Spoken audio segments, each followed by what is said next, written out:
pourrait dire que ce sont deux frères et une sœur qui ont hérité de l'entreprise de l'oncle ou de l'entreprise du père. Et donc, ils se retrouvent avec une entreprise de fabrication de maisons. Mais ils ont jamais mis, ils savent pas faire, quoi. Ce sont des bras cassés, ils sont très maladroits et ils réussissent parfaitement à échouer.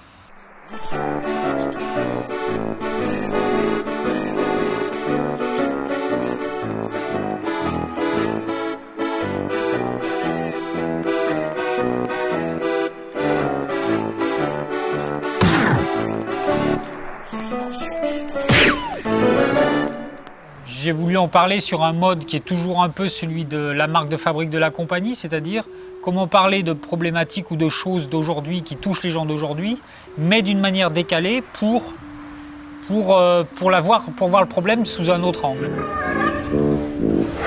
Et donc j'ai choisi de travailler sur le burlesque muet, en référence évidemment à des films cultes de Buster Keaton, notamment La Maison démontable. Et donc ça raconte aussi un rapport au monde, le burlesque, je trouve, qui m'intéressait.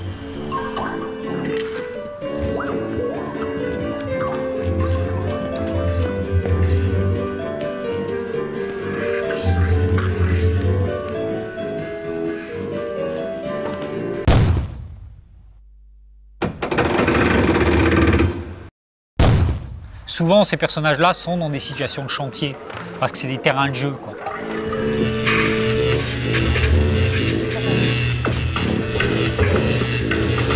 Je m'inspire beaucoup du travail de Jacques Tati. C'est-à-dire que Jacques Tati, quand il tournait ses scènes, il n'enregistrait pas le son. Et après, il travaillait sur les images en studio et il recréait un son.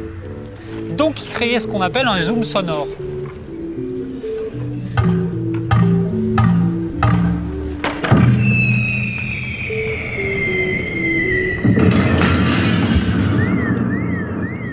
Mais c'est vrai que la Kiss des Subprimes m'intéresse, c'est intéressant de voir comment on peut berner des gens, comment des gens se sont fait avoir par rapport sur des choses qui sont fondamentales.